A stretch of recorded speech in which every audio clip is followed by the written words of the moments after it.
चलिए बेटा, तो लास्ट क्लास में पैथोलॉजी के अंदर अपन ने बाजरा की डिजीज कंप्लीट कर ली थी। दो डिजीज मेनली अपन को पढ़नी है। एक थी हमारी कौन सी, डाउनी मिल्ड्यू, और दूसरी जो डिजीज थी उसका नाम था अर्गट। ठीक है, डाउनी मिल्ड्यू किससे हुई थी बेटा? स्क्लेरोस्पोरा ग्रामिनिकोला, और हमारा जो अर्गट है वो हुआ था हमारा क्लेविसेप्स फ्यूजिफॉर्मिस। दोनों जो फंजाई है वो कैसी है हमारी, सॉइल एंड सीड बॉर्न दोनों है, मतलब ये सॉइल से भी इन्फेक्शन कर सकती है और सीड से भी, बट अगर मेनली पूछा जाएगा तो क्या करेंगे, सॉइल बॉर्न। क्या करनी है, अगर दोनों अलग अलग ऑप्शन में आ जाते हैं एग्जाम में तो फिर हमें वहां पर सॉइल बॉर्न करना पड़ेगा, क्योंकि हमारे जो भी वहां पर स्पोर्स बन रहे हैं वो स्पोर्स ज्यादातर सॉइल के अंदर मिलते हैं, कभी कभी सीड के ऊपर मिलेंगे, तो मेनली हम क्या करेंगे, उसको सॉइल बॉन्ड करेंगे। ठीक है, चलिए नेक्स्ट जो हम बात करने वाले बेटा वो है हमारी किसकी, कॉटन की डिजीज, जिसके अंदर पहली हमारी जो डिजीज है वो कौन सी है, बैक्टीरियल ब्लाइट ऑफ कॉटन। ठीक है, इसके लिए शायद हम बात कर चुके थे, एक बार फिर से रिवाइज कर लें इसको। ये जो हमारी डिजीज है इसको हमने दूसरा नाम क्या दिया है, एक तो हमने कहा ब्लैक आर्म डिजीज। ठीक है, जो प्लांट की आर्म्स है मींस उसकी जो ब्रांचेस हैं वो कैसी हो जाती है, इसमें ब्लैक हो जाती हैं। और दूसरा हमने इसको नाम क्या दिया, angular leaf spot of cotton, मतलब यहां पर लीफ के ऊपर क्या बनते हैं, स्पॉट बनते हैं, बट वो स्पॉट कैसे, एंगुलर है, मतलब शार्प एंगल्स जो है वो उसके अंदर हमको दिखते हैं। तो एग्जाम में आपको दोनों नाम देकर पूछ सकता है। ठीक है, आपको कह सकता है black arm of cotton is caused due to, तो हम कहेंगे हमारा जो बैक्टीरिया है ज़ेंथोमोनास एक्सोनोपोडिस पीवी मालवेसियरम उसकी वजह से हो रहा है, या फिर आपको पूछ सकता है angular leaf spot of cotton. Okay, क्योंकि बैक्टीरियल ब्लाइट ऑफ कॉटन जो है उसके अंदर नाम ही क्या आ रहा है बेटा, बैक्टीरियल, इसकी वजह से थोड़ा सा वहां पर इजी क्वेश्चन हो जाता है। तो एग्जामिनर अगर टफ क्वेश्चन इसका फ्रेम करेगा तो आपको ब्लैक आर्म देकर पूछ लेगा उसका पैथोजन कौन है। ठीक है, तो एक ही बैक्टीरिया आपको पूरे कोर्स में याद रखना है, कौन सा है, ज़ेंथोमोनास एक्सोनोपोडिस, इसके अलावा कोई दूसरा बैक्टीरिया याद नहीं रखना है। ठीक है, तो ज़ेंथोमोनास एक्सोनोपोडिस और पीवी की बात करेंगे तो कॉटन की फैमिली कौन सी बेटा, मालवेसियरम, इसीलिए हम इसकी जो सब स्पीशीज है वो मालवेसियरम लिखेंगे। क्लियर है चीजें। चलिए नेक्स्ट बात करें कि ये किस तरह का बैक्टीरिया है ज़ेंथोमोनास, तो इसके लिए तीन चीजें जो है वो हमको याद रखनी है। ओके, पहला कि ये कैसा होता है, रॉड शेप्ड होता है, मतलब जैसी रॉड या फिर हम कहें सिंगल ये जो पेन है इसकी शेप का हमारा जो है बैक्टीरिया होगा। सेकंड हम बात करेंगे कैसा है बेटा, ग्राम नेगेटिव, कैसा बैक्टीरिया, ग्राम नेगेटिव, मतलब ग्राम स्टेन इसके ऊपर नहीं लगेगा, ये कलरलेस ही रहता है। और लास्ट बात करें इट इज यूनिफ्लैजिलेट, मतलब इसके ऊपर क्या होगा, एक फ्लैजिला जो है वो हमें मिलेगा। तो इस तरह से बनने वाला एक हमारा सिंगल जो बैक्टीरिया की शेप है रॉड शेप्ड, ठीक है, ग्राम नेगेटिव, और एक फ्लैजिला उस पर मिलता है, इसलिए क्या कहेंगे, यूनिफ्लैजिलेट। ओके, बात करें इस डिजीज की तो ये कैसी है बेटा, सीड बॉर्न है। कैसी डिजीज है, सीड बॉर्न डिजीज जो है वो ये होती है। ओके, सीड बॉर्न का मतलब क्या है इसके अंदर की हमारी जो डिजीज है वो मेनली कहां से कॉज होगी, सीड के थ्रू होगी। ओके, चलिए फिर बात करें इसके अंदर हमारे जो सिम्टम्स है जिसकी हमने लास्ट क्लास में बात कर ली थी, तो इसके सिम्टम्स को हमने मेनली कितने पार्ट्स में डिवाइड किया, 4 पार्ट्स में, वो भी किसके बेस पर, स्टेजेस ऑफ द क्रॉप, मतलब क्रॉप की कौन सी स्टेज चल रही है उसके बेसिस पे 4 पार्ट्स के अंदर डिवाइड किया था। पहला पार्ट कौन सा था बेटा, सीडलिंग ब्लाइट, मतलब हमारी जो क्रॉप है वो कौन सी स्टेज पर है बेटा, सीडलिंग स्टेज पर है। कौन सी स्टेज पर है, सीडलिंग स्टेज पर। अगर उस सीडलिंग स्टेज पर इसके अंदर ब्लाइट के सिम्टम्स दिखेंगे तो it will be called as seedling blight. ठीक है, यहां पर आप देख रहे हैं ये क्या है, हमारे कॉटलीडन्स है। ओके, सीड से निकलने वाले कॉटलीडन्स से, तो यहां से अभी जस्ट इसकी लीव्स इमर्ज होना स्टार्ट हुई है, उसी टाइम पर इस पर ब्लैक स्पॉट्स बन गए हैं, तो इसको हम क्या कहेंगे, सीडलिंग ब्लाइट। सेकेंड हम बात करें कौन सी है बेटा, एंगुलर लीफ स्पॉट स्टेज। कौन सी स्टेज है, ओके, मतलब अब हमारा प्लांट जो है थोड़ा बड़ा हो चुका है और उस पर लीव्स जो है वो बन गई है। ओके, तो उन लीव्स के ऊपर हमें इस तरह से एंगुलर स्पॉट्स दिखते हैं। एंगुलर का मतलब समझ में आ गया था कि इसके अंदर जैसे आप इस स्पॉट को देख रहे हैं तो ये राउंड नहीं है, कैसा है, स्क्वायर टाइप में है।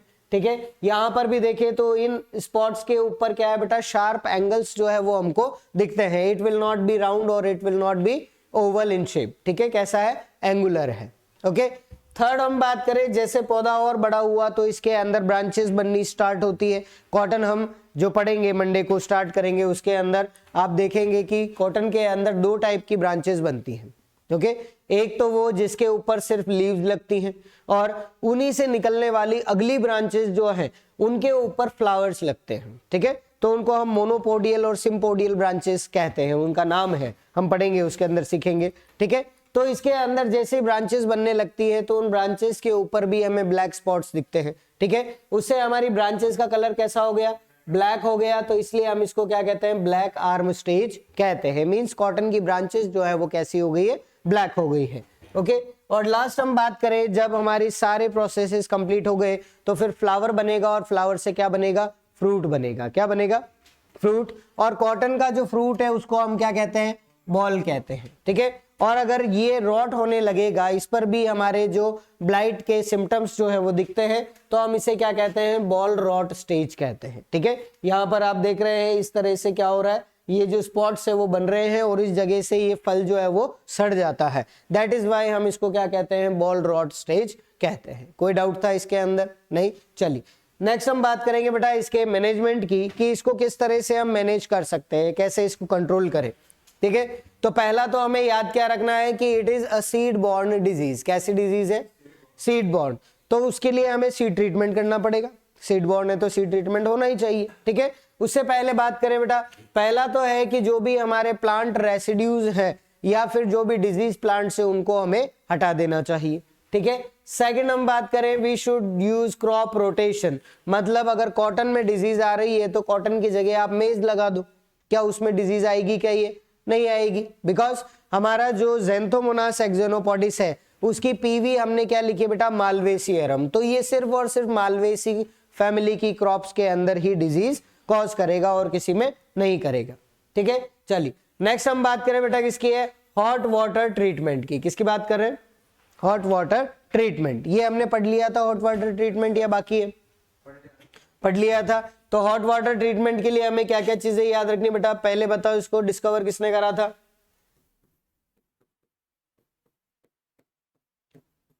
पढ़ लिया ना, बताओ फिर किसने डिस्कवर करा। हाँ कोई बात नहीं, बताओ किसने डिस्कवर करा। ये नहीं बताया ना तो मतलब नहीं पढ़ा है पूरा। ठीक है, डिस्कवर किसने किया था बेटा, जेनसन ने। किसने किया था, जेनसन। जेनसन नाम का एक साइंटिस्ट था, उसने हमें ये चीज बताई कि हमारे जो ऑर्गेनिजम्स है, जो भी कॉजल ऑर्गेनिज्म, चाहे बैक्टीरिया है, फंजाई है, वायरस है, दे आर टेम्परेचर सेंसिटिव। मतलब अगर आप हाई टेम्परेचर पर उनको रखोगे तो उनके अंदर नुकसान होगा। हम भी ज्यादा हाई टेम्परेचर पर रहते हैं तो हमें नुकसान होने लगता है। ठीक है, लू लग जाती है।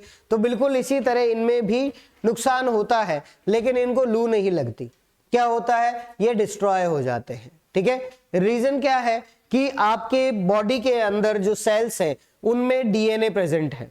ओके, और डीएनए जो है वो क्या है, एक प्रोटीन है ना, प्रोटीन है या नहीं, न्यूक्लियोप्रोटीन कहते हैं ना, तो वो एक प्रोटीन है। और प्रोटीन की खास चीज है कि अगर आप हाई टेम्परेचर पर रखते हो तो वो टूट जाता है, मींस डीनेचर्ड हो जाता है। आप केमिस्ट्री के अंदर भी इसको पढ़ोगे, बायो में भी आएगा, डीनेचुरेशन ऑफ डीएनए या डीनेचुरेशन ऑफ प्रोटीन्स। ठीक है, तो हाई टेम्परेचर पर रखने से अमीनो एसिड्स अलग अलग हो जाते हैं, मतलब उनका डीनेचुरेशन हो गया और वो वापस जुड़ नहीं पाते। ठीक है, तो जब आप हॉट वाटर ट्रीटमेंट की बात करते हैं तो हाई टेम्परेचर वाटर की वजह से हमारे बैक्टीरियाज, वायरस और फंजाई जो है उनका जो डीएनए है वो टूट जाता है और वापस नहीं जुड़ पाता। और अगर डीएनए टूट गया तो क्या वो जिंदा रहेगा, नहीं रहेगा। ठीक है, और बेचारा हमारा बैक्टीरिया तो वैसे सिंगल सेल्ड है, एक सिंगल सेल ही तो है। अगर डीएनए खत्म हो गया एक भी सेल में तो हमारा बैक्टीरिया खत्म हो गया। ठीक है, तो इस प्रिंसिपल का उन्होंने यहां पर यूज किया था हॉट वाटर ट्रीटमेंट में। बात करेंगे कि कौन सा प्रिंसिपल यहां पर यूज किया गया, तो उन्होंने प्रिंसिपल यूज किया बेटा कौन सा, प्रोटीन डीनेचुरेशन। कौन सा किया बेटा, protein denaturation at high temperature. Okay, high temperature protein denatured हो जाता है, इस प्रिंसिपल का इन्होंने यहां पर यूज किया। बात करेंगे यहां पर हम टेम्परेचर की, कि हॉट वाटर ट्रीटमेंट में टेम्परेचर जो है वो कितना रखा जाता है। तो इंपॉर्टेंट है बेटा, जेट के अंदर जो है क्वेश्चन पूछा हुआ है हमसे, हॉट वाटर ट्रीटमेंट में कितना टेम्परेचर रखते हैं। ठीक है। तो ये कितना रखा जाता है बेटा, अराउंड 54 टू 56 डिग्री सेंटीग्रेड। कितना रखते हैं, 54 टू 56 डिग्री सेंटीग्रेड टेम्परेचर जो है वो रखा जाता है, ठीक है। और एट लास्ट हम बात करें इसके लिए टाइम की कि कितनी देर के लिए हम इसको इस टेम्परेचर पर रखते हैं, तो it is around 10 to 15 minutes. कितने मिनट्स तक रखते हैं, 10 टू 15 मिनट्स के लिए 54 डिग्री सेंटीग्रेड के टेम्परेचर वाले वाटर में हम सीड्स को डिप करके रख देते हैं। उससे सरफेस पर जितने भी बैक्टीरियाज अवेलेबल हैं वो सारे के सारे डिस्ट्रॉय हो जाएंगे, ठीक है। पर कई बैक्टीरियाज जो है वो टेम्परेचर सेंसिटिव होने के साथ रेजिस्टेंस भी हो जाते हैं। इसीलिए आज सुबह जब अपन ने पढ़ा था टिश्यू कल्चर, तो हमने बात करी थी ऑटोक्लेव की। कौन कौन प्रेजेंट था, ऑटोक्लेव की बात करी थी। वहां पर जो हमारी स्लाइड चल रही थी, जो वीडियो चल रहा था, उसमें भी आया था कितना टेम्परेचर रखा था बेटा, 121 डिग्री सेंटीग्रेड, ठीक है। कितने प्रेशर पर, 17 psi पर, और हम उसको लगभग 10 टू 15 मिनट्स उसको भी वहां पर हीट करते हैं, ठीक है। तो इतना टेम्परेचर अगर आप रखते हैं तब जाकर आपका जो बैक्टीरिया, वायरस या फंजाई है वो जाकर डिस्ट्रॉय होते हैं, उससे पहले मुश्किल है। तो सीड के लिए तो लिविंग सरफेस से यहां पर हो जाते हैं, पर नॉन लिविंग सरफेस पर नहीं होते, ओके। और टेम्परेचर से रिलेटेड एक क्वेश्चन और आता है, जब आप बात करते हैं मॉइस्चर की, सॉइल मॉइस्चर की। सॉइल मॉइस्चर पढ़ लिया, इरिगेशन में पढ़ा होगा। सॉइल मॉइस्चर को मेजर करने के तरीके कौन कौन से हैं, टेंशियोमीटर मेथड, जिप्सम ब्लॉक और न्यूट्रॉन स्कैटरिंग। पढ़ा या नहीं पढ़ा, पढ़ा क्या, चलिए। उसके अंदर जब हम यूज करते हैं लेबोरेटरी मेथड, जिसको हम ग्रेविमेट्रिक मेथड भी कहते हैं, ठीक है। मतलब सॉइल को लेकर आना, सॉइल को फिर हीट करना, और उसके बाद जो भी वहां पर वेपर फॉर्म में वाटर जा चुका है, वापस से सूखी हुई सॉइल को हम मेजर करते हैं, उसको हम वेट करेंगे तो पता लग जाएगा मॉइस्चर डिफरेंस कितना था, ठीक है। तो ये हमारा वहां पर कॉन्सेप्ट है ग्रेविमेट्रिक मेथड का। वहां पे भी सॉइल को आप जब लेकर आते हैं तो उस टाइम पर आप फिर उसको एक बॉक्स के अंदर बंद करके आप 48 टू 72 आवर्स, मतलब मिनिमम 2 दिन तक आप उसको क्या करते हैं, ओवन के अंदर रख देते हैं, ठीक है, at a temperature of 124 degree centigrade. इतने हाई टेम्परेचर पर उसको 2 दिन के लिए रखा जाता है, तब जाकर सारा वाटर जो है वो उससे इवोपरेट होता है, ठीक है। रीजन क्या है कि आप जानते हैं सॉइल के अंदर 3 टाइप के मॉइस्चर या 3 टाइप के वाटर प्रेजेंट होते हैं। कौन कौन से, कौन कौन से वाटर प्रेजेंट है, वेरी गुड, कैपिलरी वाटर, दूसरा ग्रेविटेशनल वाटर, और तीसरा एक और होता है ग्रेविटेशनल वाटर, तो ग्रेविटी की वजह से सॉइल में चला जाएगा। कैपिलरी वाटर जो है उसका यूज कौन करेगा, प्लांट्स करेंगे, ठीक है। और तीसरा होता है हाइग्रोस्कोपिक वाटर, जिसका यूज प्लांट्स नहीं कर पाते बिकॉज वो वाटर बिल्कुल पतली फिल्म के फॉर्म में कहां पर होता है, सॉइल पार्टिकल्स के ऊपर रहता है, ठीक है। तो उस हाइग्रोस्कोपिक वाटर को इवोपरेट करना हमारे लिए काफी मेहनत वाला काम जो होता है, मशक्कत वाला काम हो जाता है, तो इसीलिए हम उसको इतने हाई टेम्परेचर पर हीट करते हैं, ठीक है। तो ये 3 टेम्परेचर जो है वो आपको याद रखने हैं, मेन एग्जाम में कहीं ना कहीं पूछ लेता है। एक तो हॉट वाटर ट्रीटमेंट का, ठीक है, एक आपका ऑटोक्लेविंग का जो हमने आज ही देखा था, वो इतना इंपॉर्टेंट नहीं, बट आपका जो सॉइल मॉइस्चर निकालने का जो टेम्परेचर है वो हमें अच्छे से याद रखना है, कितना है, 124 डिग्री सेंटीग्रेड, ठीक है, ग्रेविमेट्रिक मेथड में जो हम यूज करते हैं। चलिए समझ में आ गया हॉट वाटर ट्रीटमेंट क्या करेंगे, ओके। नेक्स्ट हम बात करें बेटा, अगला हमारे पास जो मेथड है वो कौन सा है, केमिकल मेथड। किसकी बात करनी है, केमिकल मेथड्स की बात करनी है, ठीक है। केमिकल मेथड में हमारे पास जो मेथड्स है उसके अंदर फर्स्ट है एसिड डीलिंटिंग। कौन सा है बेटा, एसिड डीलिंटिंग, ठीक है। मींस हमको यहां पर कोई एसिड जो है उसका यूज करना पड़ेगा। एक बार इसके नाम लिख ले, उसके बाद एसिड डीलिंटिंग है वो हम समझेंगे, ठीक है। सेकंड हम बात करें तो हमारे ज़ेंथोमोनास एक्सोनोपोडिस जो क्या है, एक बैक्टीरिया है, उसको कंट्रोल करने के लिए हमें क्या यूज करना पड़ेगा, एक एंटीबायोटिक, ठीक है। आप जब डॉक्टर के पास जाते हैं वो आपको एंटीबायोटिक देते हैं, इट मींस वो आपको बैक्टीरियल इन्फेक्शन से बचने के लिए कह रहे हैं, ठीक है। आपकी अगर शरीर जो है वो कमजोर है तो उस टाइम पर आप पर बैक्टीरियाज बहुत ही इजीली अटैक कर लेते हैं, इसीलिए वो आपको एंटीबायोटिक्स जो है वो देते हैं, ठीक है।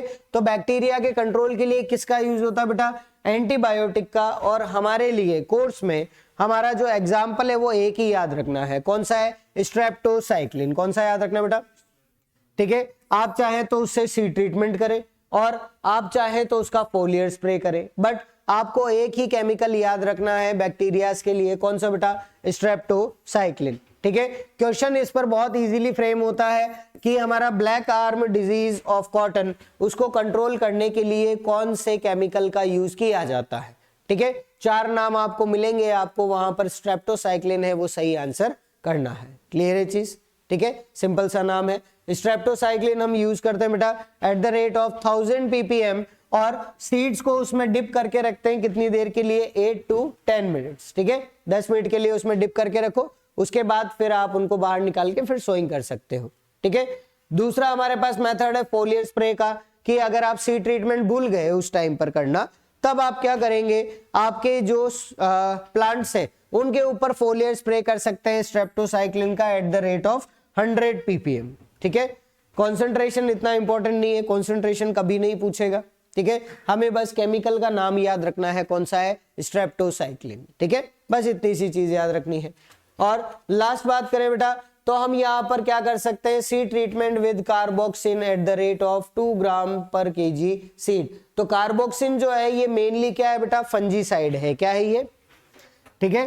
कार्बोक्सिन क्या है बेटा, मेनली फंजीसाइड है, और इसके साथ साथ ये क्या है, एक एंटीबायोटिक भी यूज हो सकता है, ठीक है। पहला हमारा सिस्टमिक फंजीसाइड कौन सा है, कार्बोक्सिन, ठीक है। इसी को हमने डिस्कवर करा था सबसे पहले जो सिस्टमिक फंजीसाइड से उनमें, तो ये फंजीसाइड भी है और हम इनको बैक्टीरिया के कंट्रोल के लिए भी इसको यूज कर सकते हैं। रीजन बीइंग कि ये कैसा है, सिस्टमिक इन नेचर है, सिस्टमिक है मतलब ये पूरे सिस्टम में फैलकर जो भी बैक्टीरियाज और फंजाई है उनको प्लांट से दूर रखने का काम करता है। कोई डाउट इसके अंदर, सिंपल सा है। चलिए अब बात कर ले बेटा इसके अंदर हमारा जो एसिड डी-लिंटिंग है उसके बारे में। एसिड डी-लिंटिंग जो है बेटा वो आपको 2 जगह काम आएगा, एक तो आपका पैथोलॉजी, दूसरा काम आएगा आपकी क्रॉप में। जब आप क्रॉप के अंदर पढ़ेंगे तो वहां पर भी ये इंपॉर्टेंट कॉन्सेप्ट जो है वो बनता है कि एसिड डी-लिंटिंग कौन सी क्रॉप में की जाती है, सिंपल सा क्वेश्चन पूछा जाता है, ठीक है। तो किसमें करेंगे, सिर्फ और सिर्फ कॉटन के अंदर, इसके अलावा डी-लिंटिंग किसी के अंदर भी नहीं की जाती, ठीक है। रीजन क्या है वो समझ लो। अगर हम बात करें किसकी, एक कॉटन के सीड की, तो कॉटन सीड के ऊपर हमारे पास जो है वो 2 टाइप के हमारे जो फाइबर्स हैं वो हमें मिलते हैं। कितने टाइप के मिलते हैं बेटा, 2 टाइप के। एक तो जो बड़े फाइबर्स है जिनकी लेंथ ज्यादा है, ठीक है, वो मिलेंगे, और दूसरे ऐसे फाइबर्स मिलेंगे जिनकी लेंथ क्या है बेटा, कम है, ठीक है। तो इस तरह से 2 टाइप के फाइबर्स मेनली हमको मिलते हैं। जो ज्यादा लेंथ वाले हैं उनको तो हम हाथ से अलग कर लेते हैं, किया जाता ना, जो कॉटन के अंदर चुनाई की जाती है, मतलब कॉटन को हम अलग कर रहे हैं, ठीक है, तो हम लिंट को वहां से हटा देते हैं, ठीक है। तो ये जो हमारे लॉन्ग फाइबर्स हैं इनको हम क्या कहते हैं बेटा, लिंट कहते हैं। क्या कहते हैं, लिंट। और जो हमारे छोटे फाइबर्स है इनको हम क्या कहते हैं, फज कहते हैं। क्या कहते हैं बेटा, फज, ठीक है। तो कॉटन फाइबर्स कितने टाइप के, 2 टाइप के, एक है लिंट और एक कौन सा है, फज। अगर पूछेगा लॉन्ग फाइबर्स तो आप लिखेंगे लिंट, और शॉर्ट फाइबर्स पूछेगा तो फज लिखेंगे, ठीक है। एसिड डी-लिंटिंग के लिए अब बात कर ले। सबसे पहली चीज, ये कौन सी क्रॉप के अंदर यूज होती है बेटा, कॉटन के अंदर। किसके अंदर यूज होगा, कॉटन के अंदर। सेकंड, हम इससे रिमूव क्या करते हैं, मैंने अभी कहा लिंट तो हमारा बड़ा फाइबर है, इसको तो हम हाथ से अलग कर लेते हैं, तो फिर क्या रिमूव किया जाएगा, फज। तो ये हमारा थोड़ा सा उल्टा कॉन्सेप्ट है, ठीक है। एसिड डी-लिंटिंग से आप क्या रिमूव करते हैं बेटा, फज करते हैं। क्या रिमूव करते हैं, फज रिमूव करते हैं, लिंट रिमूव नहीं करते। लिंट तो हमारे काम की चीज है, हम उससे कपड़े बनाते हैं, क्लॉथ्स बन रहे हैं तो हम उनको हाथों से अलग करके पहले ही निकाल देते हैं। बट छोटे छोटे फाइबर्स हमारे कॉटन के सीड पर रह जाते हैं, जिस पर बैक्टीरिया जो है वो बहुत आसानी से इनके बीच में छुपकर रह सकता है और हम उसे अलग भी नहीं कर सकते, है ना। इसीलिए एसिड डी-लिंटिंग के अंदर हम लिंट को अलग नहीं कर रहे हैं, किसको अलग कर रहे हैं बेटा, फज को अलग कर रहे हैं। समझ में आ गई बात, ठीक है। चलिए नेक्स्ट हम बात करें, यहां पर जब हमने नाम लिखा है एसिड डी-लिंटिंग, तो यहां पर एसिड तो यूज करना पड़ेगा। ओके, कौन सा यूज करते हैं बेटा? H2SO4। कौन सा यूज करते हैं? Sulphuric acid. किसका यूज किया जाता है बेटा? सल्फ्यूरिक एसिड का यूज किया जाता है। ठीक है, और अगर कॉन्सेंट्रेशन आपसे पूछ ले कि ये जो एसिड है उसकी कॉन्सेंट्रेशन कितनी यूज की जाती है, तो वो इंपॉर्टेंट है, ध्यान रखनी है, 0.1%। कितना यूज करना बेटा? 0.1%। ठीक है, अगर 1 लीटर वाटर है तो आप 0.1% सॉल्यूशन बनाने के लिए कितना ml आप एसिड लेंगे? सोच के बताएं। 10 लीटर में 1 ml। चलो, परसेंट का मतलब क्या होता है? सेंट का मतलब क्या होता है? लगाने वाला सेंट, है ना? वो नहीं है। सेंट का मतलब होता है 100। ठीक है, और पर सेंट का मतलब हो गया 100 में कितना पार्ट है। ठीक है, तो अगर आपसे कहें कि मेरे पास कितना है बेटा? 1000 ml है। कितना है? 1000 ml वाटर है। ठीक है, तो मैं पर सेंट की बात करूंगा, 100 में 1। ठीक है, तो मैं कितना यूज करूंगा यहां पर? 10 ml। कितना यूज करूंगा बेटा? 10 ml। ठीक है, डिवाइड करके देख लो, 100 आएगा, 1/100 आ जाएगा आराम से। इसको डिवाइड करोगे 10/1000 तो 1/100 आया है नहीं, मतलब ये क्या है? परसेंट है। ठीक है, तो ये हमारा क्या है, यहाँ पर कॉन्सेप्ट जो है वो काम करता है कि अगर आपने 100 ml लिया होता तो 1 ml लेते। ठीक है, इसको अगर इस तरह से नहीं समझ में आ रहा है, इस तरह से समझ लें इसको बेटा, क्योंकि इसके ऊपर क्वेश्चन भी बनता है हमारे लिए कि 2 लीटर आपको 0.1% H2SO4 बनाता है तो कितना ml आपको वाटर चाहिए होगा, या कितना ml आपको केमिकल चाहिए होगा। ठीक है, तो चलो एक बार बात कर लें इसके अंदर। मान लिया हमने, हमारे पास 100 ml क्या है? वाटर है। क्या है बेटा? 100 ml वाटर। ठीक है, इसके अंदर जब आप 1% या हम कहें 1 ml क्या डालोगे बेटा? H2SO4, तो आप इसको क्या कहोगे? 1% कहोगे, है या नहीं? यही हुआ ना। आपके अगर 100 नंबर का पेपर था और उसमें से आपके 1 नंबर आया तो मतलब आपके कितने परसेंट बने? 1%। वैसे ही हमने 100 ml वाटर ले लिया, उसके अंदर कितना ml H2SO4 मिला है बेटा? 1 ml, तो कितना परसेंट हो गया? 1% हुआ। ठीक है, चलो अब वापस इसको थोड़ा सा आगे बढ़ा ले। 100 ml की जगह मैंने कितना कर लिया? 1000 ml वाटर। ठीक है, तो 1000 ml वाटर के लिए कितना चाहिए होगा? 10 ml H2SO4, तो भी वो 1% ही रहेगा। समझ में आ गया? चलिए, अब मुझे कितना बनाना है बेटा? 0.1%। कितना बनाना है?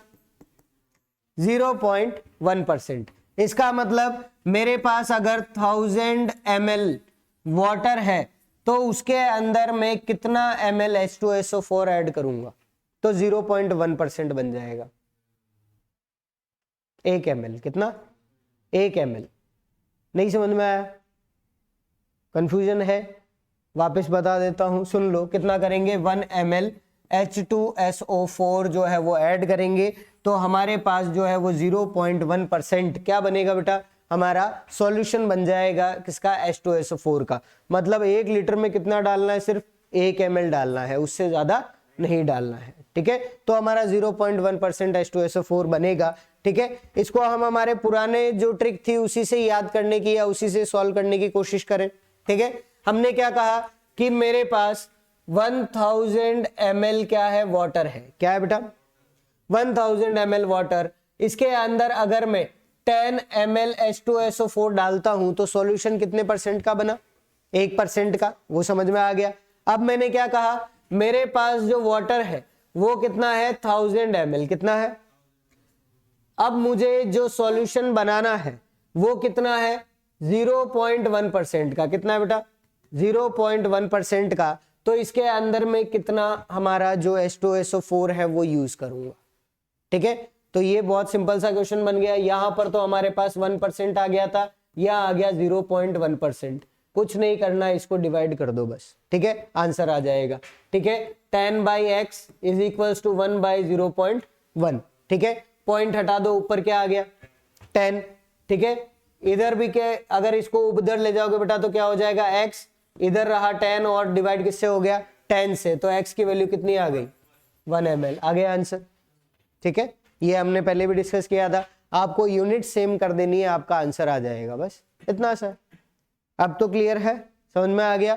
तो 0.1% H2SO4 बनाने के लिए कितना ml आपने लिया बेटा? 1 ml इन 1 लीटर, ठीक है। 1 लीटर में 1 ml अगर आप मिक्स करोगे तो उससे आपका क्या बनेगा बेटा? 0.1% जो है वो आपका सॉल्यूशन वहां पर बन जाएगा, ठीक है। चलिए नेक्स्ट हम बात करें बेटा इसके अंदर कि आप इसको कितने टाइम के लिए सीड्स को डिप करके रखोगे H2SO4 सॉल्यूशन में। तो इसके लिए याद रखना मैक्सिमम 2 to 3 मिनट्स। कितने मिनट्स के लिए? 2 से 3 मिनट के लिए आप उसको डिप करके रखोगे तो क्या होगा? सीड्स के ऊपर जितना भी फज है, छोटे फाइबर्स है, वो सारे के सारे वहां पर से क्लियर हो जाते हैं, हट जाते हैं, ठीक है। ज्यादा देर आप अगर इसको रख दोगे तो उसकी वजह से सीड्स को डैमेज होने लगता है, इसीलिए हम ज्यादा देर तक नहीं रखते। आप 2 से 3 मिनट बाद इसको बाहर निकाल के इसको 2 से 3 बार क्या करते हैं, पानी से अच्छी तरह वॉश किया जाता है और उसके बाद आप सोइंग के लिए इसका यूज कर सकते हैं, ठीक है। तो हमारे जो क्वेश्चंस बनते हैं वो सारे हमारे सामने बेटा कौन सी क्रॉप में यूज करेंगे? एसिड डिलिंटिंग, कॉटन में, ठीक है। कौन सा इसके अंदर एसिड यूज किया जाएगा? H2SO4, कितना परसेंट? 0.1%, ठीक है। आप 0.1% H2SO4 बनाने के लिए 1000 ml में कितना H2SO4 डालोगे? 1 ml जो है वो आपको यूज करना है। और कितनी देर के लिए एसिड डिलिंटिंग की जाती है? 2 to 3 मिनट्स के लिए की जाती है, उससे ज्यादा नहीं करनी है। डाउट कोई रहा? क्लियर हो गई सारी चीजें? चलिए एक हमारे पास इसके अंदर छोटी सी चीज है वो इसमें और आती है कि आप अगर इसको यूज कर रहे हैं एसिड डिलिंटिंग को, तो आप सीड ज्यादा लेंगे या वाटर ज्यादा लेंगे? मतलब कंसंट्रेशन जो है वो किसका ज्यादा होना चाहिए, सीड का या वाटर का? सीड का होना चाहिए, ठीक है। तो इसके अंदर हमारा ये भी कॉन्सेप्ट है बेटा, इसको देख लें एक बार, सिंपल सा है कि जब आप एसिड डिलिंटिंग कर रहे हैं तो वहां पर सीड इज टू आपका जो H2SO4 है, ठीक है, सॉल्यूशन, उसका कितना रेशो लिया जाता है। तो उसको सिंपल सा सिर्फ याद ही करना और कुछ नहीं करना। रेशो हम लेते हैं बेटा 10:1। कितना लेते हैं? 10:1। मतलब अगर 10 kg आपका सीड है तो आपको वहां पर 1 लीटर क्या लेना है? H2SO4 या वाटर हम इसको लिख दें तो ज्यादा बेटर है, H2SO4 सॉल्यूशन से ज्यादा बेटर है। सीड और वाटर जो है हमारे पास उसका जो परसेंटेज है या रेशो है वो कितना लिया जाएगा? 10:1। मतलब 10 kg सीड को ट्रीट करने के लिए 1 लीटर वाटर है वो काफी होता है, ठीक है। ऐसा थोड़ी हमको डुबो के रखना है, हमको सिर्फ उसको ट्रीट करना है, ठीक है। और जब भी सीड ट्रीटमेंट किया जाता है तो हमेशा सीड का जो वेट है वो ज्यादा लिया जाएगा। जैसे हम कार्बोक्सिन की बात कर रहे थे अभी, कार्बोक्सिन में कितना ग्राम लिया हमने? 2 ग्राम्स। कितने केजी सीड के लिए? 1 kg सीड के लिए, तो सीड ज्यादा है, ठीक है। आप ट्राइकोडर्मा से भी अगर सीड ट्रीटमेंट करते हैं तो 4 ग्राम यूज करना है। कितने केजी सीड के लिए? 1 kg सीड के लिए, तो सीड हमेशा ज्यादा है। तो उसी से याद रखना एसिड डिलिंटिंग में भी सीड जो है वो ज्यादा होगा और जो आपका वाटर या सॉल्यूशन है वो क्या होगा? कम होगा। क्लियर है? कोई डाउट रहा? चलिए आगे बात करें बेटा। नेक्स्ट हमारा जो इसके अंदर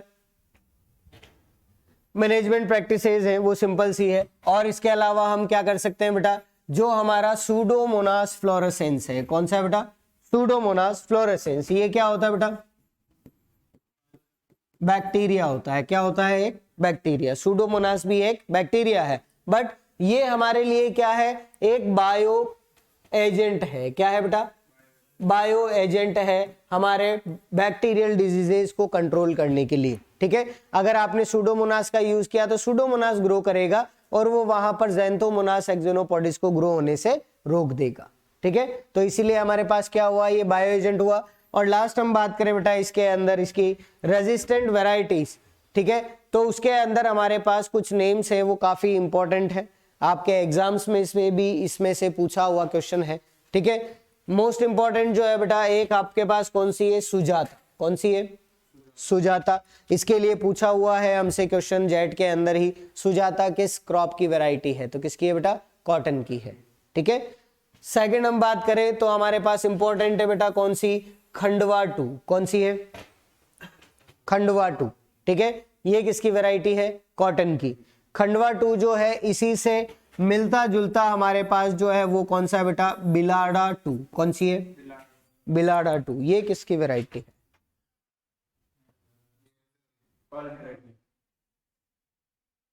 याद करो, वीट पढ़ लिया, बारले पढ़ लिया, वहीं पर कहीं ना कहीं ये आई थी। किसकी है बेटा, बारले की है, बिलाड़ा 2। ठीक है, ये जो हमारी वैरायटी है ये इसी के साथ याद कर लेना, किसकी है बेटा, बारले की है। और ये जो है वो किसकी है, कॉटन की है। दोनों के अंदर 2 आ रहा है और दोनों जो है वो एक प्लेस का नाम है। खंडवा जो है वो एमपी के अंदर एक प्लेस है और बिलाड़ा जो है ये भी एक प्लेस है। भिलवाड़ा नहीं है, बिलाड़ा है। ठीक है, बिलाड़ा जोधपुर के पास में है। ठीक है, ऐसा नहीं इसको भिलवाड़ा कर लो। ठीक है, तो खंडवा 2 और बिलाड़ा 2 ये दोनों हमारी क्या है, अलग अलग वैरायटीज है, इसको याद रखें। इसके अलावा जो इंपॉर्टेंट मछली है बेटा, एक हमारे पास कौन सी है, LDH। कौन सी है बेटा, पहले आता था MDH मसाले, अब क्या आ रहे हैं, LDH आ रहे हैं। ठीक है, तो LDH जो है ये क्या है, कॉटन की वैरायटी है। ठीक है, और इसके अलावा बात करें LHH, ये भी किसकी है, कॉटन की वैरायटी है। ठीक है, एक वैरायटी और है इसके अंदर, वो रेजिस्टेंट नहीं है बट याद कर ले, उस वैरायटी का नाम है H4, हाइब्रिड 4। ठीक है, और ये क्या थी, हमारी first hybrid of cotton. Cotton की पहली हाइब्रिड वैरायटी जो थी वो कौन सी थी, H4 थी। ठीक है, तो इसके लिए याद रख लें, it is the first hybrid variety of cotton. Okay, तो कॉटन की फर्स्ट हाइब्रिड कौन सी निकली थी बेटा, H4 निकली थी। ठीक है, चलिए, मेज की फर्स्ट हाइब्रिड कौन सी थी, इतना अच्छा नाम है तुम्हें वो भी याद नहीं होता, कौन था, वेरी गुड, गंगावन। ठीक है, दूसरी आपके स्वर्गम की पहली हाइब्रिड कौन सी थी,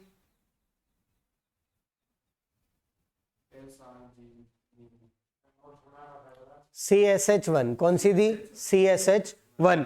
और आपके पर्ल मिलेट की पहली हाइब्रिड कौन सी थी, HB1, हाइब्रिड बाजरा जो है वो उसके अंदर है। तो ये जो वैरायटीज जो फर्स्ट रिलीज हुई है उनके बारे में हमें अच्छे से पता होना चाहिए। एग्जाम में बहुत बार रिलेटेड क्वेश्चन आते हैं कि फर्स्ट हाइब्रिड कौन सी है।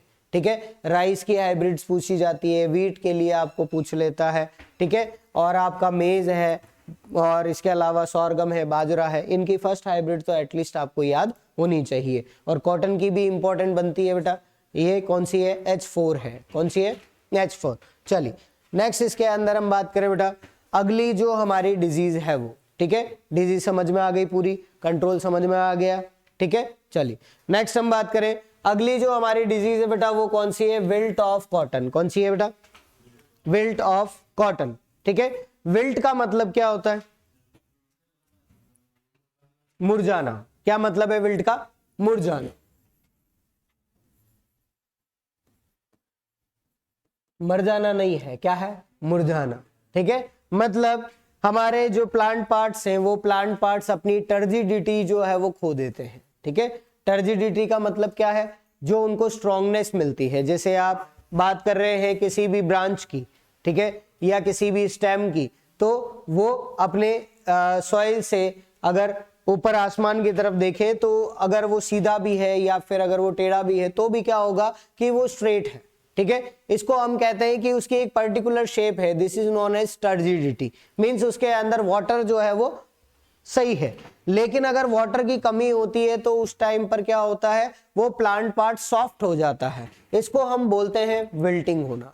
ठीक है, जैसे आप पूरे दिन धूप में खेलते रहे, वापस घर आते हैं तो उसके बाद तुम्हारे हाथ पैर ऐसे हो जाते हैं कि नहीं अब कुछ नहीं हो जाएगा, अब तो पानी पिला दो बस। ठीक है, तो वो उस टाइम तुम्हारी जो हालत है it is known as wilting, आप विल्ट हो चुके हैं। जब तक आप पानी नहीं पिएंगे तब तक सही नहीं होंगे।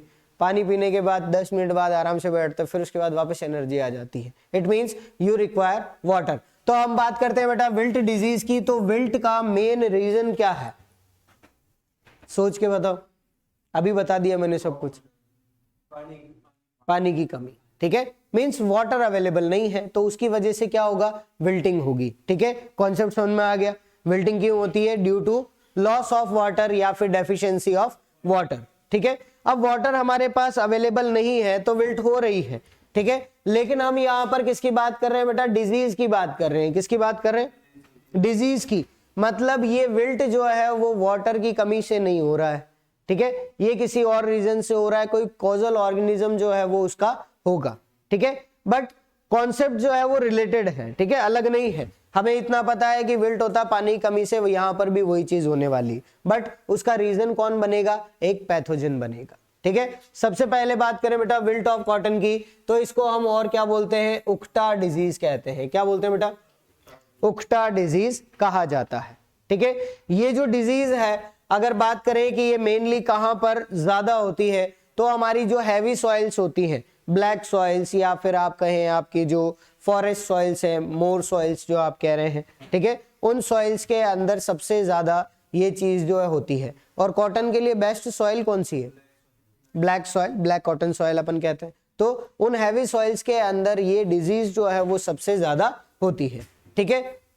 नेक्स्ट हम बात करें पैथोजन के बारे में, तो विल्ट का नाम जहां पर भी आएगा, किसका नाम बेटा, विल्ट का नाम, तो आपको सिर्फ एक ही नाम याद रखना है, ठीक है। जहां पर विल्ट आ जाए वहां पर क्या करना है, फ्यूजेरियम ऑक्सीस्पोरम। क्या करना है बेटा, फ्यूजेरियम ऑक्सीस्पोरम। अब ये विल्ट जो है वो आपके कोर्स में 3 क्रॉप्स के अंदर है, first in cotton, second in cumin, और थर्ड जो है वो है गुआवा में, ठीक है। तो 3 क्रॉप्स की तो आपको जो आप विल्ट डिजीज है वो पढ़नी है, और तीनों का पैथोजन कौन है, फ्यूजेरियम ऑक्सीस्पोरम। कौन है बेटा, फ्यूजेरियम ऑक्सीस्पोरम, ठीक है। तो जब भी विल्ट का नाम आएगा कौन सा पैथोजन आएगा, फ्यूजेरियम ऑक्सीस्पोरम। अब यहां पर हम बात करें इसके एफएसपी की, एफएसपी का मतलब क्या बेटा, सब स्पीशीज। क्या मतलब है इसका, सब स्पीशीज, वैसे इसको फैकल्टेटिव स्पीशीज कहा जाता है एफएसपी को, उसका मतलब ही सब स्पीशीज है, ठीक है। तो इसकी जो सब स्पीशीज है बेटा वो कौन सी है, वैसिन फैक्टम, कौन सी है, और अगर ये नहीं मिले तो फिर मालवेसियरम करके आ जाना, ठीक है, दोनों जो है वो सही है, ओके। फ्यूजेरियम ऑक्सीस्पोरम एफएसपी, वैसिन फैक्टम या फिर मालवेसियरम, ओके। मींस ये कॉटन के अंदर विल्ट डिजीज कॉज करेगी, ठीक है।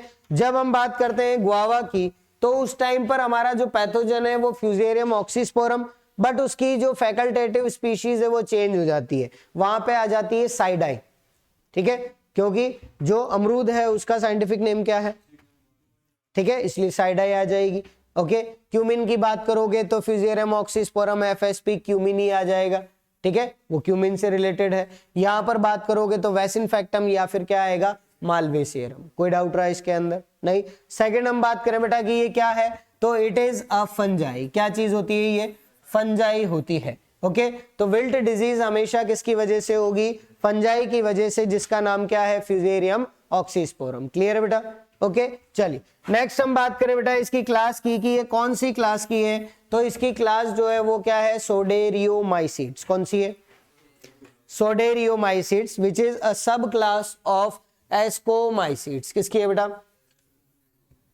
एस्कोमाइसीड्स। अभी तक हमने जितनी भी डिजीज पढ़ी है, वैसे 2 ही पढ़ी है इससे पहले, लेकिन जितनी भी पढ़ी कौन आया, एस्कोमाइसीड्स। स्क्लेरोस्पोरा ग्रेमिनिकोला भी किसकी थी, एस्कोमाइसीड्स। क्लेविसेप्स फ्यूजिफॉर्मिस भी किसकी थी, एस्कोमाइसीड्स। और हमारी ये जो फ्यूजेरियम जो है वो भी किसकी है, एस्कोमाइसीड्स। कोई डिफिकल्टी है क्या, नहीं, तीनों जो है वो एस्कोमाइसीड्स की हमारी फंजाई होती है, ठीक है। अगर बात करेंगे कि इसके स्पोर्स की, तो ये क्या बनाएंगे बेटा, एस्कोस्पोर्स बनाएंगे। क्या बनाएंगे, एस्कोस्पोर्स, ठीक है।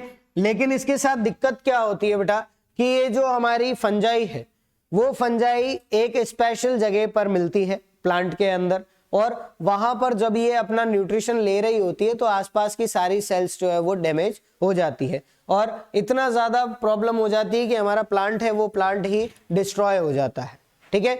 अब उसके बाद फंजाई के पास कुछ खाने के लिए रहा नहीं, ठीक है, तो ये अपनी लाइफ साइकिल कंप्लीट कैसे करे, ठीक है। तो इसीलिए ये असेक्सुअली रिप्रोड्यूस करती है और वहां पर असेक्सुअल स्पोर बनाती है, which is known as conidia. ये तो पता है हमें अच्छे से, असेक्सुअल स्पोर कौन से बनते हैं, कोनिडिया। इसके अलावा किसी का नाम याद नहीं रखना है। यहाँ पर आपको क्लेमाइडोस्पोर्स दे रखा है, इसको याद रखने की जरूरत नहीं है, इसको रहने दो, ठीक है। तो ये क्या बनाती है, कोनिडिया और एस्कोस्पोर बनाती है। अगर सेक्सुअल रिप्रोडक्शन होगा तो क्या बनेगा बेटा, एस्कोस्पोर, और अगर असेक्सुअल रिप्रोडक्शन हुआ तो क्या बनेगा, कोनिडिया बनेगा। कोई डाउट रहा इसके अंदर? नहीं। चलिए एक लास्ट चीज जो है वो बेटा वो आपको याद रखनी है फ्यूजेरियम ऑक्सीस्पोरम के लिए, इसका नेचर। क्या याद रखना बेटा, नेचर। और इसका नेचर जो है वो रट लेना, कैसा होता है बेटा, सॉइल बॉर्न होता है। कैसा होता है, सॉइल बॉर्न। इसके अलावा ये किसी भी और नेचर की कभी नहीं होती, ठीक है। और ये क्वेश्चन जो है वो हमसे ICAR के अंदर पूछा हुआ है, ठीक है। Fusarium oxysporum is a type of fungi. 4 आपको ऑप्शन दे दिए, seed born, soil born, seed and soil born, दोनों एक साथ भी दे दिए, और लास्ट दे दिया एयर बॉर्न। तो आप क्या करेंगे, सॉइल बॉर्न। इसको सीड एंड सॉइल बॉर्न नहीं करना है, सिर्फ और सिर्फ कैसी है, सॉइल बॉर्न फंजाई होती है, ठीक है। रीजन क्या है वो भी अभी समझ में आ जाएगा, वो हम जब सिम्टम्स देखेंगे तब हमको पता लगता है, ठीक है। चलिए सिम्टम्स देखें बेटा। सबसे पहली चीज कि ये जो हमारी फंजाई है, जब इसका इन्फेक्शन होता है, डिजीज कॉज हो रही है, उस टाइम पर ये कभी भी पूरे फील्ड के अंदर एक साथ नहीं दिखती, ठीक है। होगा क्या, जैसे आपने ये मान लिया आपकी क्या है, फील्ड है, ओके। तो आपकी फील्ड में आपने इस तरह से लाइंस के अंदर जो है कॉटन लगा रखी है, तो इन लाइंस में से किसी लाइन में इस जगह से, कभी इस जगह से, इस तरह से ये जो हमारी डिजीज है वो अलग अलग जगह से हमें दिखाई देती है। मतलब कुछ पौधे जो है वो यहाँ पर मुरझाने लग जाएंगे, कुछ पौधे थोड़ा आगे, कभी भी एक साथ सिंगल लाइन में या एक साथ पूरे के पूरे खेत में हमको नहीं मिलती, ठीक है। मेरी MSc की जो ट्रायल थी, जो रिसर्च कंडक्ट हुई थी, वो थी क्लस्टर बीन पर, ओके। और क्लस्टर बीन जो है वो वहां की जो सॉइल है उसके अंदर ये पैथोजन जो है वो प्रेजेंट था, ठीक है। फ्यूजेरियम ऑक्सीस्पोरम जो था, इसको हमने देखा तो नहीं था उस टाइम, लेकिन समझ जरूर गए थे कि हाँ ये विल्ट डिजीज कैसी होती है, ओके। होता कुछ नहीं है, हमारी जो पूरी फील्ड है उसमें अलग अलग जगह पर, किसी फील्ड के अंदर यहाँ, किसी के अंदर दूसरी लाइन में वहां पर, किसी के अंदर कहीं और पर, इस तरह से कहीं कहीं पर कुछ पौधे जो है वो मुरझाकर सूख जाते हैं, ठीक है। 2 से 3 दिन के अंदर क्या होता है, पूरा पौधा सूख जाता है, ठीक है। तो हमें ऐसा लगता है कि हमारे जो फील्ड है उस फील्ड के अंदर अलग अलग पैचेस में जो है हमारे प्लांट्स जो है वो सूख रहे हैं, ठीक है। इसी को हम क्या कहते हैं, विल्ट डिजीज कहते हैं, ठीक है। अब वहां पर फिर पता लगा कि अगर ऐसा हो गया तो हम चाहे कितना भी महंगा बीज लेकर आए, कितनी भी अच्छी क्रॉप जो है वो ग्रो हो रही है, ठीक है, लेकिन उस टाइम पर बहुत ही आसानी से हमारी पूरी की पूरी फील्ड जो है वो खत्म हो सकती है, ठीक है। उस टाइम पर हमने ड्रेंचिंग जो थी, जो अपन प्रैक्टिसेस के अंदर पढ़ेंगे आगे, तो उस टाइम पर ड्रेंचिंग करी, तब जाकर वो जो है वो कंट्रोल हुआ, नहीं तो वापस से पूरी ट्रायल जो है फिर लगानी पड़ती है, ठीक है।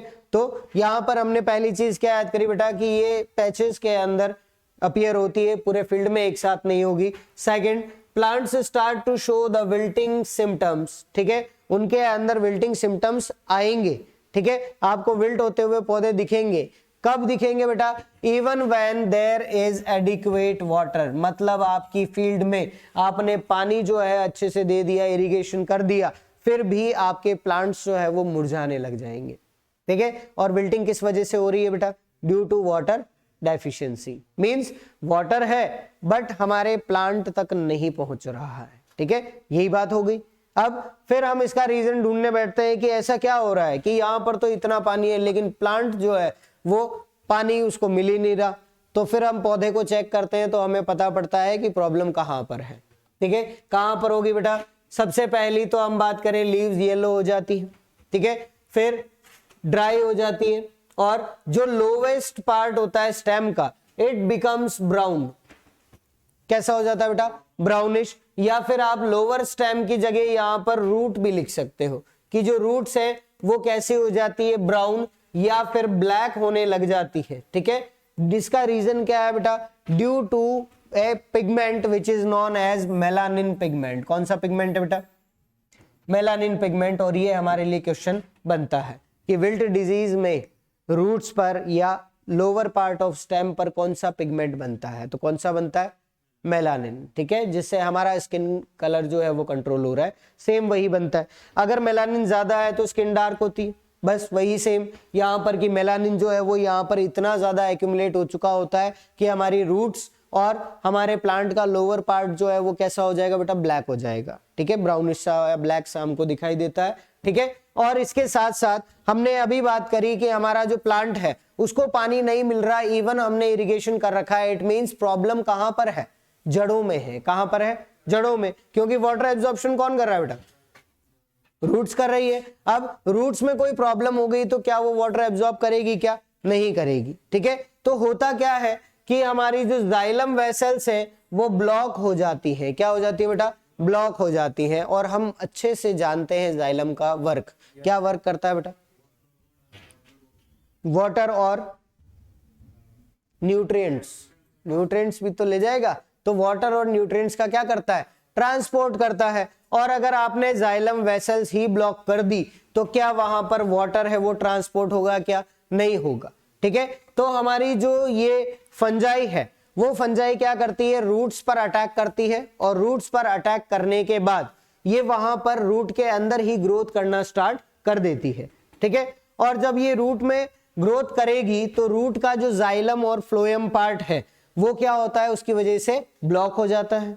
ठीक है, और ये फंजाई क्या बनाती है, मेलानिन पिगमेंट, जिससे वो ब्लैक भी दिखती है। ठीक है, तो ऐसी रूट्स अंदर से पूरी ब्लॉक है, जाइलम वेसल्स जो है वो ब्लॉक हो चुका है। क्या वाटर ऊपर जा सकता है, क्या नहीं जा सकता। इस वजह से हमारा प्लांट जो है वो विल्टिंग सिम्टम्स जो है वो शो करता है। कोई डाउट रहा इसके अंदर, समझ में आ गया। ठीक है, तो ये मेन अटैक कहाँ करता है बेटा, जाइलम वेसल्स पर। इसको हम क्या कहते हैं, जाइलम प्लगिंग कहते हैं। क्या कहते हैं, जाइलम प्लगिंग। तो हमारे प्लांट की जो जाइलम वेसल्स है रूट्स की, वो क्या होती है, ब्लॉक हो जाती है, बंद हो जाती है। ठीक है, किसकी वजह से, हमारे फंजाई की ग्रोथ की वजह से। और पिगमेंट कौन सा बनता है, मेलानिन पिगमेंट। ठीक है, बस इतनी सी चीज हमको याद रखनी है।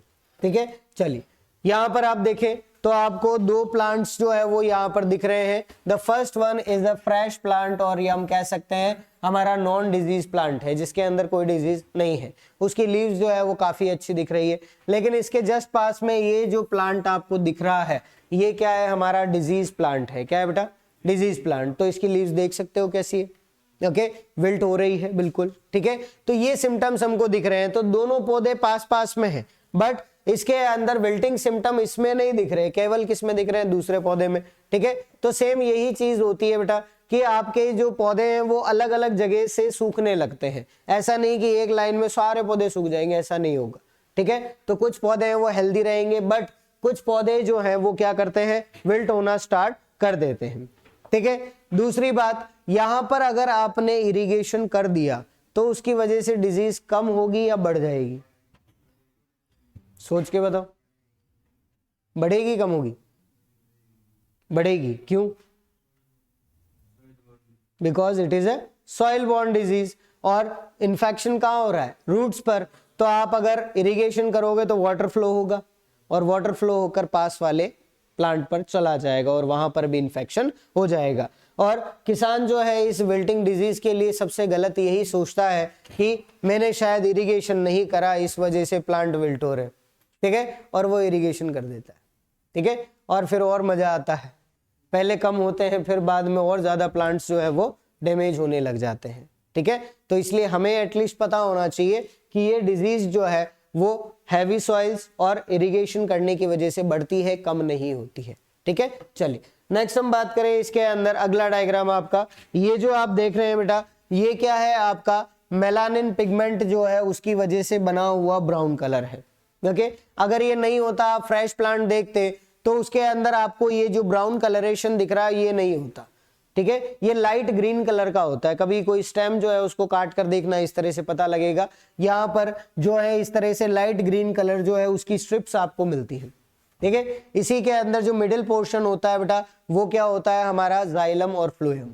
ठीक है, इस जगह पर हम कह सकते हैं ये जो आप मेन पोर्शन देख रहे हैं बेटा ये क्या है, आपका जाइलम पोर्शन है। ठीक है, तो ये जाइलम पोर्शन के अंदर क्या हुआ, हमारी जो फंजाई है वो क्या करती है, ग्रोथ कर लेती है। ठीक है, और यहाँ पर इकट्ठी हो गई। तो अब ये यहाँ से चाहे कितना भी पानी अवेलेबल हो बट प्लांट इसको ऊपर नहीं ले जा पाता। ठीक है, दूसरा आप देख सकते हैं यहाँ पर जो लोअर नोड है, या हम बात करें ये तो नीचे तो क्या हो गई बेटा, रूट्स आ गई।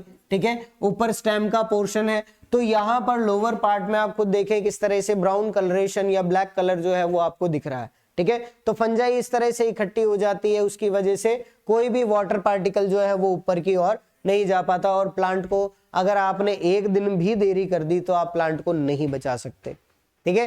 क्योंकि आपको मैं एक दिन 2 दिन बिना खाने के रख लूं तो तुम पेट पकड़ के बैठ जाओगे पर जिंदा रहोगे, लेकिन मैं तुम्हें 2 दिन तक पानी नहीं पिलाऊं तो तुम्हारा क्या हाल होगा जानते हो, ठीक है। बट तुम्हारे अंदर तो ट्रांसपिरेशन भी नहीं होता, इनके अंदर तो ट्रांसपिरेशन भी हो रहा है, तो क्या ये 2 दिन तक बिना पानी के रह पाएंगे? नहीं। तो ये अगर आपने जरा सी लापरवाही भी करी तो आपकी पूरी की पूरी जो क्रॉप है वो वहां पर डिस्ट्रॉय हो जाती है, ठीक है। नेक्स्ट सिम्टम की हम बात करें बेटा, तो इस तरह से पत्तियां जो है वो कई बार हमें कलरेशन दिखाती है, साइड से मार्जिन से सूखने लगती हैं, येलोइश हो जाती है, ब्राउन हो जाती है, तो हम कई बार सोचते हैं क्या पता वाटर कम है, या फिर कभी सोचते हैं क्या पता इसके अंदर कोई न्यूट्रिएंट डेफिशिएंसी हो रही है, जबकि ओरिजिनली क्या हो रहा है बेटा, विल्ट डिजीज जो है वो कॉज हो रही है। यहाँ पर आप देख सकते हैं ये जो डायग्राम आपको बता रहा है ये स्पेशली जो है वो जाइलम प्लगिंग का है, ठीक है। रूट्स यहाँ पर है, ये जो पोर्शन आप देख रहे हैं बीच में ब्राउन कलर का, ये क्या है, जाइलम है, ओके। तो इस तरह से जाइलम प्लगिंग या जाइलम की ब्लॉकिंग जो है वो हमको दिखाई देती है। क्लियर है बेटा, कोई दिक्कत इसके अंदर नहीं? समझ में आ गई डिजीज? मेन 4-5 पॉइंट्स ही याद रखने हैं। पहला विल्ट डिजीज है, इसका दूसरा नाम क्या है, उक्टा डिजीज, ठीक है। एक बार क्वेश्चन पूछा हुआ भी है, और उन्होंने पूछा था ग्राम जो है उसका उक्टा डिजीज किससे होता है, तो अगर हमें पता है कि विल्ट का ही नाम उक्टा है तो आंसर देंगे, बाकी नहीं दे सकते, इसीलिए याद रखिएगा। दूसरा आपको पैथोजन का नाम याद रखना है, क्या नाम है, फ्यूजेरियम ऑक्सीस्पोरम, ठीक है। अब वहां पर क्रॉप के हिसाब से आपको उसकी सब स्पीशीज डिसाइड करनी पड़ेगी, ओके। कॉटन दिया है तो वेसिनफेक्टम या मालवेसियरम, क्यूमिन है तो क्यूमिनी, और अगर गुआवा है तो साइडाई, ठीक है। बस इतना सा याद रखना है। फिर नेक्स्ट आपको इसका नेचर कभी नहीं भूलना बेटा, नेचर कैसा है इसका, सॉइल बॉन्ड, ठीक है। इसके अंदर कौन से वेसल्स प्लगिंग होती जाती है बेटा, जाइलम वेसल्स, और पिगमेंट कौन सा बनता है, बस इतना ही याद रखना और कुछ याद नहीं रखना, ठीक है। बात करें बेटा इसके हम मैनेजमेंट की, तो फर्स्ट क्या है, क्रॉप रोटेशन। कौन सा है बेटा, क्रॉप रोटेशन मींस कॉटन के अंदर हो रहा है, कॉटन मत लगाओ, दूसरी क्रॉप लगा दो, ठीक है। नेक्स्ट हमारे पास क्या है, removal of plant residues, simple सा है कि रेसिड्यूज वहां से हटा देने चाहिए। Third is deep summer ploughing, it is a soil borne disease, ठीक है। तो आप डीप समर प्लोइंग जो है वो कर सकते हैं। लास्ट आपके पास जो इंपॉर्टेंट मेजर है बेटा वो कौन सा है, सॉइल सोलराइजेशन। कौन सा है, सॉइल सोलराइजेशन। सोलर का मतलब क्या होता है बेटा, सोलर सूरज, ठीक है। मींस आपका जो सन है उससे आने वाली रेज को आप क्या कहते हैं, सोलर रेडिएशन, ठीक है। तो सोलर का मीनिंग क्या है, सन से है, ठीक है। तो सॉइल जो है उस पर हमें क्या करना है, सोलराइजेशन करना है, मतलब सन की रेडिएशन जो है वो सॉइल पर आने देनी है। It is known as solar radiation, या फिर हम कह सकते हैं सॉइल सोलराइजेशन, ठीक है। इसके लिए कुछ चीजें याद रखनी है, ये एक कॉन्सेप्ट है, इसको समझ ले सिर्फ। सबसे पहले तो कि इसको डिस्कवर किसने करा था, इसके बारे में बताया किसने था कि ऐसा भी किया जा सकता है, ठीक है। तो ये किसने बताया था बेटा, यादू राजू ने। किसने बताया बेटा, ये एक ही नाम है, अलग अलग नहीं है, ठीक है। यादू और राजू अलग अलग नहीं है, एक ही है, यादू राजू, ठीक है। सेकंड हम बात करें बेटा इसके अंदर कि ये जो हमारा सॉइल सोलराइजेशन है इसके अंदर हम करते क्या है, मींस क्या ऐसी चीज की जाती है, ओके, कवर की जाती है। बट कवर करने के भी आपके पास अलग अलग मेथड्स हैं।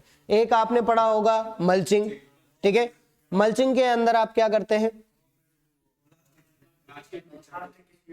प्लास्टिक की शीट या रेसिड्यूज, मींस आप कह सकते हैं covering of the soil with any organic और इनऑर्गेनिक सब्सटेंस, ठीक है। इनऑर्गेनिक सब्सटेंस में आपके पास पॉलीथीन आ जाएगी, थैली से कवर कर दिया।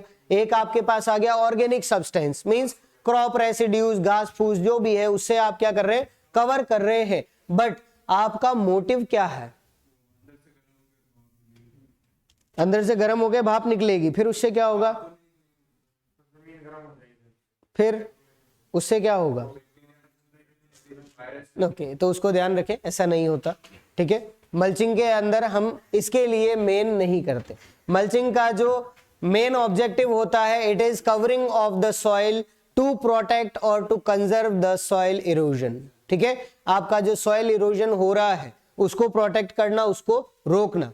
दूसरा, जब आपकी सॉइल पर एक सरफेस जो है, एक पूरी लेयर जो है वो बन गई, तो उसकी वजह से सन रेडिएशन जो है वो सीधी सॉइल पर नहीं गिरेगी, और जब तक सीड को वहां पर सोलर रेडिएशन नहीं मिलेगी, क्या वो जर्मिनेट करेगा?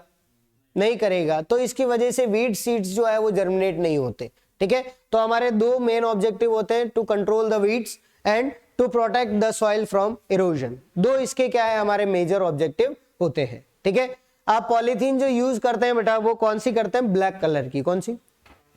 यही किया जाता है ना मल्चिंग में। तो ठीक है, ब्लैक कलर एब्जॉर्ब करता है या नहीं करता? ज्यादा एब्जॉर्ब करेगा। ठीक है, तो उसकी वजह से एक बात बताओ, सॉइल की सरफेस जो है वो गर्म होगी या पॉलीथीन गर्म होगी? सरफेस गर्म होगी। ठीक है, आपने प्लांट रेसिड्यू से बिछा रखा है, उसके ऊपर सोलर रेडिएशन गिर रही है, तो प्लांट रेसिड्यू गर्म होगा या सॉइल की सरफेस गर्म होगी? सॉइल की सरफेस गर्म होगी, प्लांट रेसिड्यू थोड़ी गर्म होगा, वो ठंडा रहेगा, है ना? ऐसा नहीं होता। ठीक है, प्लास्टिक शीट जो है वो क्या होती है? वो गर्म होती है। टेम्परेचर बढ़ता है, ऐसा नहीं कह रहा है कि तुम गलत कह रहे हो, टेम्परेचर बढ़ता है, बट नॉट इन दैट, हम कह सकते हैं उस लेवल पर नहीं बढ़ता जितना हम सोच रहे हैं। थोड़ा सा टेम्परेचर जो है वो इंक्रीज होता है। ठीक है, और वो भी किस लिए होता है बेटा? क्योंकि सॉइल सरफेस पर जो भी वाटर वेपर प्रेजेंट है वो सारे हीट होते हैं और वो ऊपर आने की कोशिश करते हैं, पर ऊपर आ नहीं पाते क्योंकि ऊपर लेयर है, इस वजह से वो वहां पर रहकर सॉइल सरफेस को थोड़ा गर्म रखते हैं। ओके, वो थी हमारी मल्चिंग। सॉइल सोलराइजेशन उससे थोड़ा अलग है। ठीक है, इसमें क्या किया जाता है बेटा कि हमारी जो सॉइल है, उस सॉइल को हम, जो एक्सपोज्ड सॉइल है उस पर हम क्या करते हैं, एक जो पॉलीथीन है उससे इसको कवर कर दिया जाता है। ठीक है, and this polythene is always a transparent polythene. कैसी है बेटा? Transparent polythene. ठीक है, ट्रांसपेरेंट मतलब पारदर्शी, मतलब आप जिसे देख सकते हैं, आर पार आपको दिख सकता है। ठीक है, इसका फायदा क्या है वो तुम पढ़ चुके हो, अच्छे से जानते हो कि जब सोलर रेडिएशन जो है वो अर्थ की सरफेस पर गिरती है in the form of short wave radiation. याद आया क्या? मेट्रोलॉजी याद आया? मेट्रोलॉजी कि यहां पर जब आप रेडिएशंस को फॉल करेंगे हमारी सॉइल सरफेस पर, तो ये शॉर्ट वेव रेडिएशन की फॉर्म में होती है, which can easily penetrate the एटमॉस्फेयर्स layer. ठीक है, जो भी 4 लेयर हमने पढ़ी थी उन सभी लेयर्स को पेनिट्रेट करके कहां पहुंच जाती है? सरफेस पर। बट सरफेस जब एब्जॉर्ब कर लेती है इसको और फिर वापस एमिट करती है, तो उस टाइम बड़ी भयानक चीज जो क्या होती है कि इन सोलर रेडिएशंस की वेवलेंथ क्या होती है बेटा?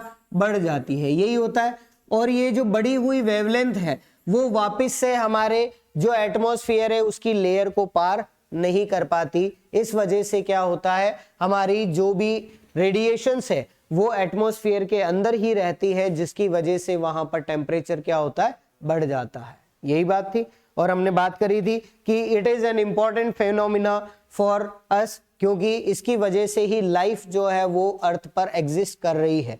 अगर ऐसा नहीं होता तो हम यहाँ पर जिंदा नहीं रह पाते, बिकॉज अर्थ का टेम्परेचर इसके एब्सेंस में कितना हो जाता? याद करो, मेट्रोलॉजी पढ़ी है, कितना होता? प्लस में होता, माइनस में होता? इतना बता दो। माइनस में होता पक्का, बर्फ जम जाती। कितना होता? -14। It will be around -30 degree centigrade. कितना होता बेटा? -30। -1 पे तो हमसे रहा नहीं जा रहा, तो -30 पर हम कैसे रहेंगे? तो इतने टेम्परेचर पर हम नहीं रह सकते थे, तो हमने उसी कॉन्सेप्ट को कहाँ लगाया बेटा? सॉइल की सरफेस पर। हमने एक छोटा सा एनवायरमेंट जो है, हमारा जो एटमॉस्फेयर है वो यहाँ पर क्रिएट कर दिया, जिसका फायदा हमको कहाँ पर मिल रहा है? हमारी सॉइल सरफेस को हीट करने के लिए मिल रहा है। ठीक है, अब छोटा सा कॉन्सेप्ट है वो आप खुद ही सोचते हो, बाहर ज्यादा टेम्परेचर होगा या अंदर? अंदर ही होगा। ठीक है, हमने भी यही बात करी थी कि हमारी अर्थ की सरफेस का टेम्परेचर ज्यादा है, it is around 14 degree centigrade. ठीक है, एक एवरेज जो टेम्परेचर है, तो यहाँ पर भी टेम्परेचर क्या होता है बेटा? इंक्रीज हो जाता है। ठीक है, तो इसको हम क्या कहेंगे? सॉइल सोलराइजेशन कहेंगे। और अगर आपने यहाँ पर ब्लैक पॉलीथीन यूज कर ली तो it will be known as mulching. ठीक है, और ट्रांसपेरेंट करी तो क्या कहेंगे? सॉइल सोलराइजेशन कहेंगे। तो इसको लिख ले लास्ट, ठीक है। तो इसके अंदर हम क्या यूज करते हैं बेटा, जो भी हमारी सॉइल सरफेस है, okay, soil surface is covered by transparent polythene. किससे करेंगे बेटा, ट्रांसपेरेंट पॉलीथीन से उसको कवर करेंगे, ठीक है, which result in increase of soil surface temperature. क्या इंक्रीज होगा बेटा, सॉइल सरफेस का टेम्परेचर इंक्रीज होगा। कितना इंक्रीज होगा वो हमसे आईसीआर में पूछा हुआ है, ठीक है, ये कॉन्सेप्ट इंपॉर्टेंट है, इसको याद रखेंगे, ठीक है। कितना इंक्रीज हो जाता है बेटा, it will be around 8 to 10 degree centigrade. कितना इंक्रीज होता है, 8 to 10 डिग्री सेंटीग्रेड। मतलब बाहर अगर 40 डिग्री सेंटीग्रेड टेम्परेचर है तो इस पॉलीथीन के अंदर सॉइल सरफेस का टेम्परेचर कितना होगा, 50 डिग्री सेंटीग्रेड, ठीक है। और अगर आप भरी गर्मियों की बात करें, जिस टाइम पर आप आइसक्रीम खा रहे होते हैं, ठीक है, बड़ा अच्छा लगता है उस टाइम क्योंकि गर्मी इतनी पड़ रही है, तो जो टेम्परेचर है वो पहुंच जाता है 45 से 50 डिग्री सेंटीग्रेड के आसपास, ठीक है। इतने टेम्परेचर पर हमारी सॉइल सरफेस का टेम्परेचर कितना हो जाता है, अराउंड 60 डिग्री सेंटीग्रेड, ठीक है। तो इतने टेम्परेचर पर क्या हमारे ऑर्गेनिजम्स जो है वो जिंदा रहेंगे क्या, तो हम कहेंगे नहीं रह सकते सर, ठीक है। तो ये हमारा क्या है, इसका मेजर जो है वो कॉन्सेप्ट है, ठीक है, समझ में आ गया, लिख लिया इसको, ओके। चलिए लास्ट इसके अंदर जो हमारे पास है वो डिस्कस कर ही लें आज ही, ठीक है। चलिए सीड ट्रीटमेंट की बात करें तो सीड ट्रीटमेंट अगर हम इसके लिए करेंगे तो किससे करेंगे बेटा, 0.1% कार्बन डाइजिम से। किससे करेंगे, कार्बन डाइजिम। तो इसको इंपॉर्टेंट याद रख लेना कि हम यहाँ पर किसका यूज करते हैं बेटा, कार्बन डाइजिम का यूज करते हैं। किसका करते हैं, कार्बन डाइजिम, ओके। कार्बन डाइजिम क्या है, फंजीसाइड है या बैक्टीरिसाइड है, फंजीसाइड, ठीक है। तो इसको अच्छे से याद रखना है कि एक फंजीसाइड है जिसका नाम क्या है, कार्बन डाइजिम। हम मेनली यूज कर रहे थे पहले मेटालेक्सिल और मैनकोजेब, यहां पर किसको यूज करना है, कार्बन डाइजिम। तो ये जो हमारा केमिकल है ये भी स्पेशल इसी के लिए है, इसको अच्छे से याद रखना कि कार्बन डाइजिम जो है उसका यूज किया जाता है, ठीक है, किसके अंदर, विल्ट डिजीज में। किसके अंदर करेंगे बेटा, विल्ट डिजीज में, ठीक है। विल्ट डिजीज के लिए दो चीजें फिक्स है, एक तो सॉइल बॉर्न और एक कार्बन डाइजिम, याद रहेगी, ठीक है। तो कार्बन डाइजिम का यूज करेंगे और दूसरा हम इससे क्या करते हैं बेटा, ड्रेंचिंग करते हैं। क्या करते हैं, ड्रेंचिंग। ड्रेंचिंग क्या चीज होती, फोलियर स्प्रे तो पता है, पत्तियों पर छिड़काव करना। ड्रेंचिंग का मतलब क्या है बेटा, आपकी जो ये डिजीज है वो डिजीज कहां पर हो रही है, रूट्स में। कहां हो रही है, रूट्स में। तो अगर आप फोलियर स्प्रे करोगे तो कोई फायदा है क्या, नहीं, जब तक जो केमिकल है वो रूट्स तक पहुंचेगा तब तक तो प्लांट सूख गया होगा। तो हम क्या करते हैं कि जो हमारा प्लांट है, ठीक है, उसकी जो हमारी रूट्स है बेटा, उन रूट्स के पास में ही हमारा जो सॉल्यूशन है उसको प्रिपेयर करके इन रूट्स के पास ही सॉइल के ऊपर गिराते हैं। इससे क्या होगा, वो केमिकल डायरेक्टली हमारे पार्टी के जो कह सकते हैं रूट्स जो है उनको मिल जाता है, ठीक है। It is known as drenching. क्या कहेंगे, ड्रेंचिंग कहेंगे, ठीक है। लास्ट बात कर ले इसके अंदर हम किसकी, हमारे बायो एजेंट की, जो आपको अच्छे से अब तो शायद रट गया होगा, क्या नाम है, trichoderma, because it is a soil born fungal disease, ठीक है। तो किसका यूज करेंगे, ट्राइकोडर्मा का यूज करेंगे। और लास्ट हम बात करें बेटा तो यहां पर जो रेजिस्टेंट वैरायटीज है वो देख लें, इंपॉर्टेंट जो है वो देखें। एक तो है कौन सी, जयाधर। कौन सी बेटा, जयाधर, ठीक है। दूसरी हमें याद रखनी है कौन सी है, जरीला। कौन सी है बेटा, जरीला, ठीक है। और एक लास्ट जो है वो याद रख लेना, मोस्ट इंपॉर्टेंट इसके अंदर कौन सी है, विजय। कौन सी है, विजय, ठीक है। विजय किसकी वैरायटी है, कॉटन की। और गौरव किसकी वैरायटी है, गौरव किसकी वैरायटी है, ग्राम की। किसकी है बेटा, ग्राम की, चने की। नवजोत किसकी वैरायटी है,